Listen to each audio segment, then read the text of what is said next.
Hi, I'm CJ Sintel, CEO of the Nashville Food Project, and thank you for joining our 10th anniversary picnic party. As many of you know, I'm new here, but today we're going to take a look back on 10 years of growing, cooking, and sharing food in Nashville. During this short program, we'll have a series of videos that tell the story of our work. We'll have a musical performance by Justin Hiltner and band, and we'll present the Thomas Williams Golden Skillet Award. And we hope you're enjoying your picnic dinner. We want to send out a big thank you to our sponsors of this event, the Bodecker Foundation, HCA Healthcare, Littman Brothers, and Moxie Print Market. Finally, thank you all for your continued support in helping us grow, share, and cook nourishing food in Nashville. If this work has inspired you, please consider making a donation at the text to give number on your screen. As we commemorate our 10th year, we know that we have much more work to do in alleviating hunger in our city, and we could not do this work without your support. Thank you, and enjoy the show. When I was growing up, we always had a garden. I'm a country girl, so fresh vegetables and fresh fruits are very important for us.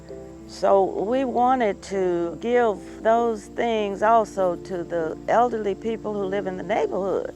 We thought about community and the people that go on grocery stores will save money and when they can come here and get it free. And so that inspired us to keep working.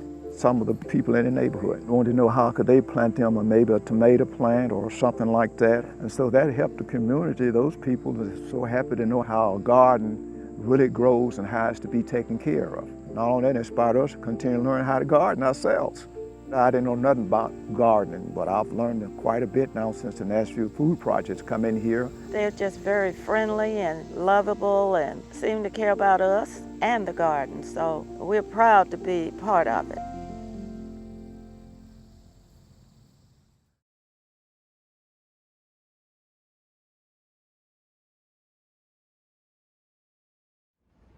Hi everybody, I'm Justin Hiltner, and we're gonna play some songs for you. Here's one that I wrote about a little street in East Nashville called Benson Street. Ready? 1, 2, 3, 2.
If they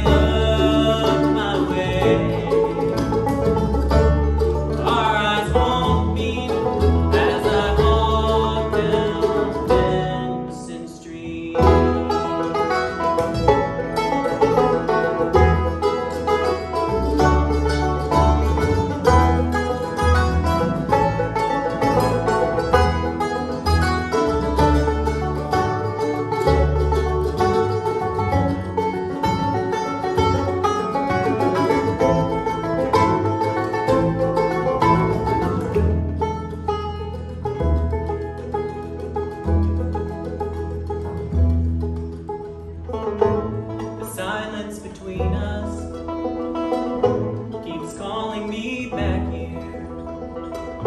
If I knocked on your front door, what would I say? Can I tell you I miss you when I still can't be with you? Should I work up the courage or just walk away? I long to see you, but it's not what we need. So I'll walk down Benson Street.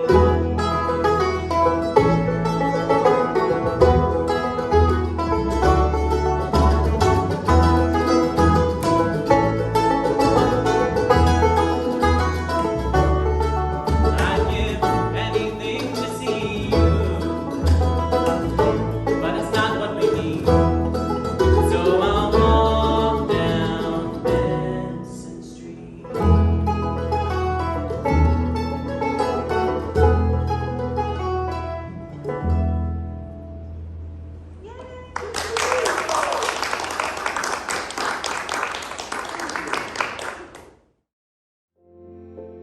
At Trinity Community Commons, one of our core values is just the true belief in the worth and potential of all people. And the Nashville Food Project has, from the way they prepare the food, to the way they deliver the food, to the way their staff interacts with our staff, not only have they supported that, but they have also been a model for us in reaffirming that belief. And so I think that comes through in everything that we do together.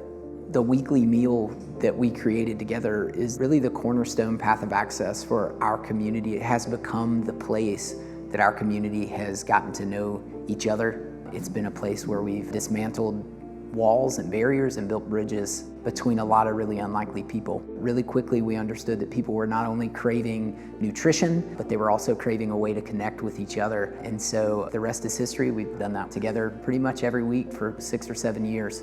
And we just could not have done that without the Nashville Food Project.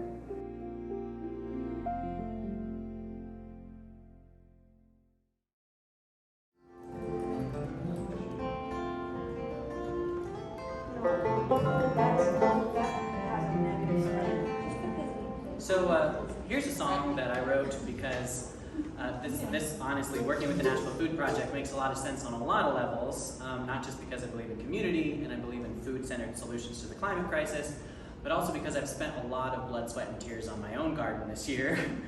And I have an anxiety disorder. I have anxiety about everything, but I especially had anxiety about my melons ripening while I was out of town this summer. So I wrote a whole song based on my melons ripening.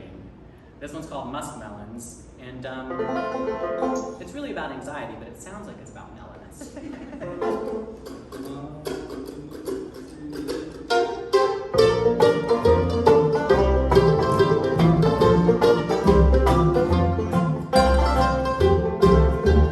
I go out there every day and measure. I tell myself I shouldn't, but I do. I swear I see them growing by the minute. My perfect little heirloom honeydew.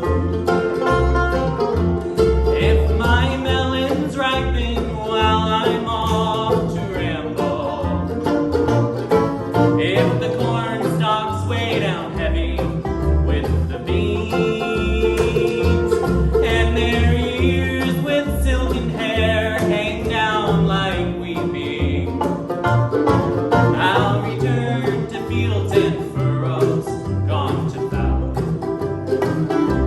And I know my rotten melons will always haunt my dreams.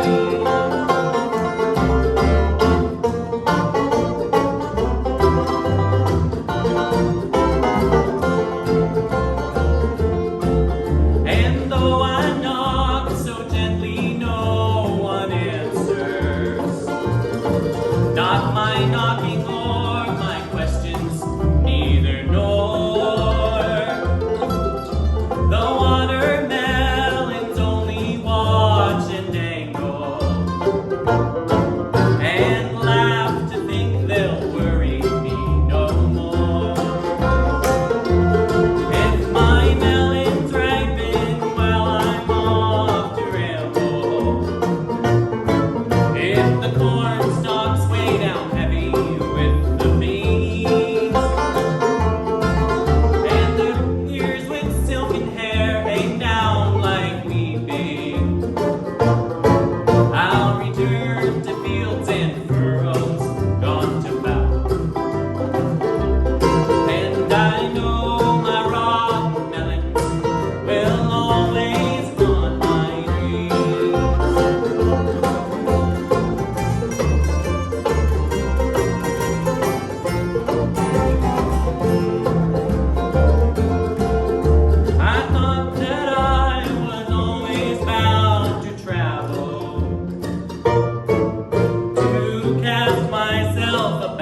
everyone, my name is Krista Bentley and I'm the Chief Programs Officer at the Nashville Food Project. I'm so grateful today to be telling you about our Golden Skillet Award.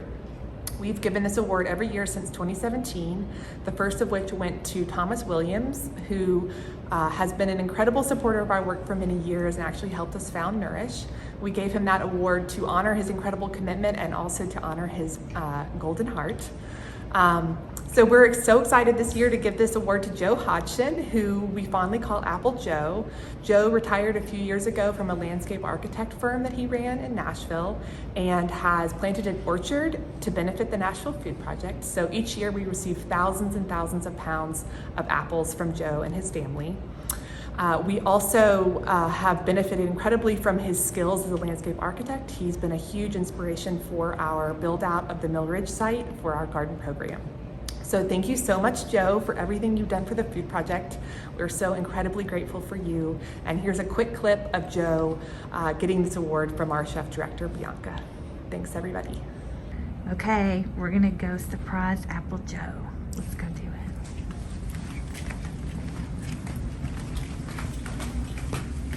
it. Apple Joe. So forgive us for the subterfuge of getting you to come out here. Oh. But we had to make this special because it's what we wanted to present you with. Oh, you're sweet. This is our Golden Skillet Award. Wow. Every year, there's only one person that we give this to. And we look at the ways that they have contributed and made our jobs easier to produce. And we think about all the work and the commitment that you had with even starting your apple orchard, and before then going around and purchasing apples to donate to us for our food programs. And then once your apples come in, how you've been like just poured into our community and the communities that we serve by providing these apples that we turn into applesauce, that we serve whole fresh fruit, that we're able to do so many wonderful things and feed so many people. So you are our 2021 10th Anniversary Nashville Food Project Golden Skillet Award winner. You were so sweet. Thank you so much. Yay! Big surprise. We had a little help. I didn't even know it existed.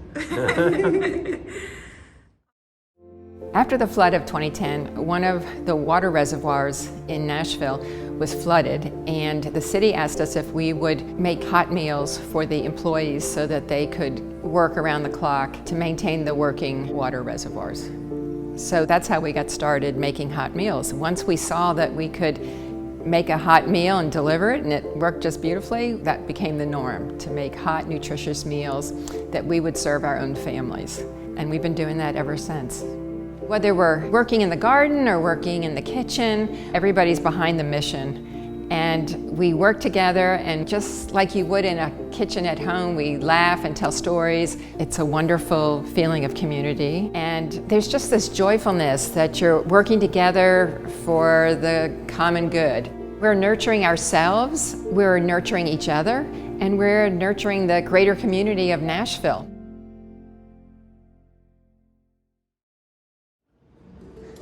We're going to do one now that I wrote about birds. I'm an avid bird watcher, so not just a melon gardener, but also love birds. And I wrote this one because birds really demonstrate really quickly and really viscerally that borders don't make any sense.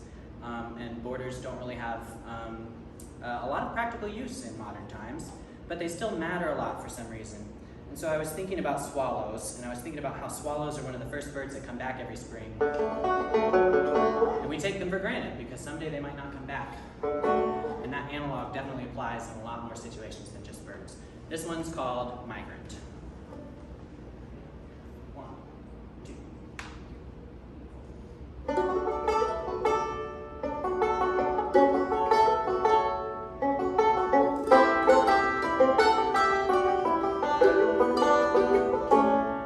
Little swallow, take a rest. The sun is hot, and I bet you've been on the wing for thousands of miles.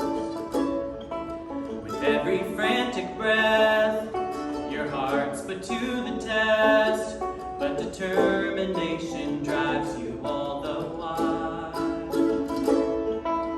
Oh, little swallow,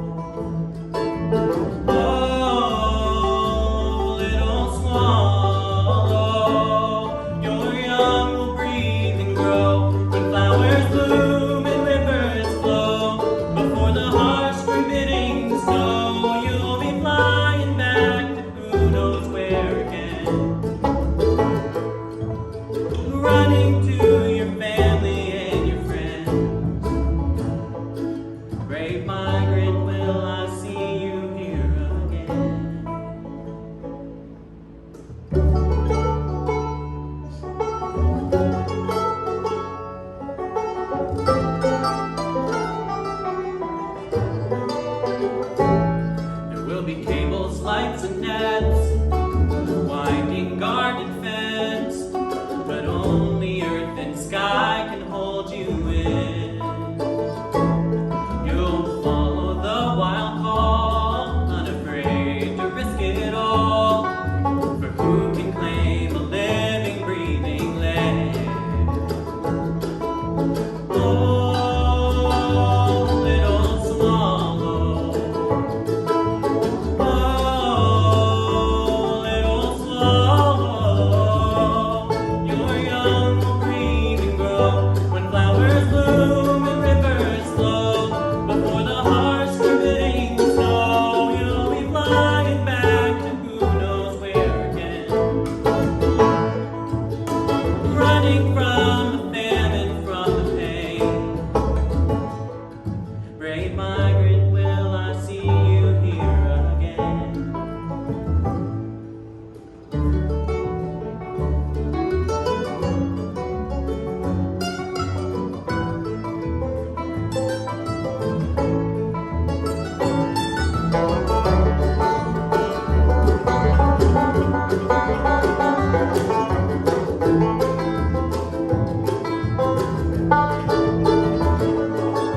When all this crumbles down, silence is the only sound. No one left to wonder where you've been.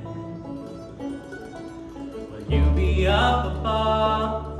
Will our downfall be enough to save you from a similar end? Oh, little swallow. Oh, little swallow, your young will breathe and grow when flowers bloom and rivers flow. Before the harsh forbidding snow, you'll be flying back to who knows where again. Running from the famine, from the pain. Running to your family and your friends. Brave migrant, will I see you here again?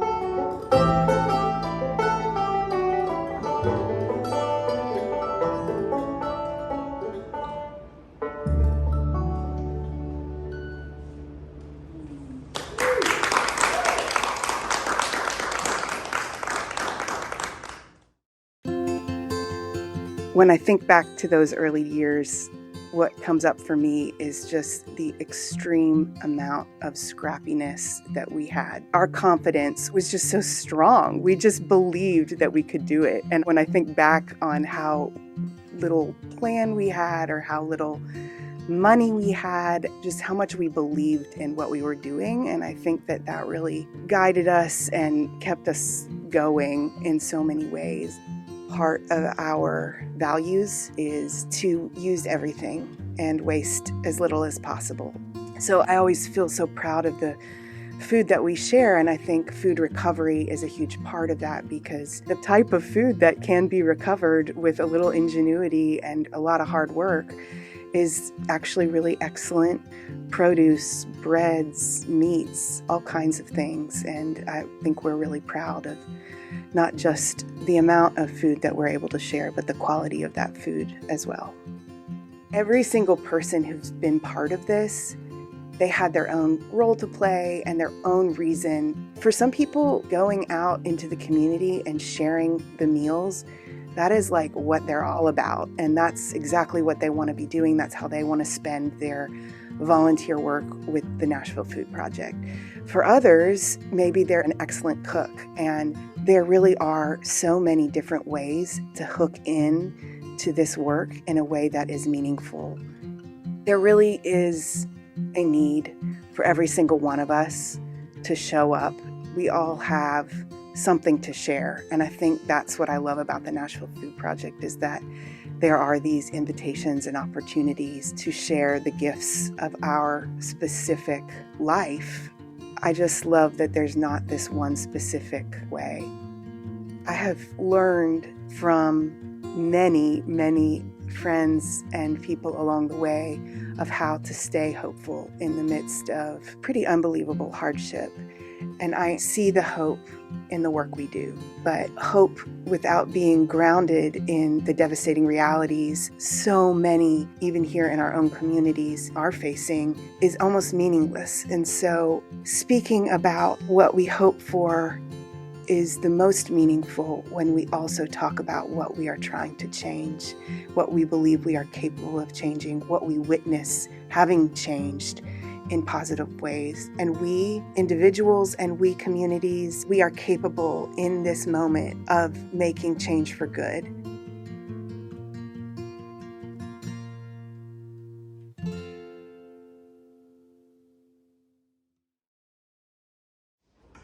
We're going to do one more. Here's a song that I wrote because we all just spend a year inside and in our apartments and in our houses and on our backyards and our back porches.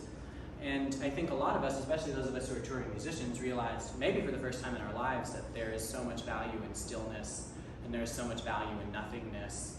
And that nothingness is really not nothingness. And so this is a song that's kind of around that idea that, depending on your perspective, you're never really alone, because nothingness and stillness are everything. So that's what this song is about. It's been such a pleasure to join y'all. I'm such a big fan of the Nashville Food Project, so thank you for having us, albeit virtually. Hopefully we can all be together in person very soon. Thank you all for supporting what the Nashville Food Project does. Here's one that's called C'est la vie. Before we do that, I do want to introduce the band. This is Tristan Scroggins on mandolin. This is Vicky Vaughn on bass. Brendan Lee on guitar. Thank you so much to the Nashville Food Project for giving us a chance to get out of our houses and play some music for some real people. Hope you're enjoying it too. We're going to leave you with one called C'est la vie.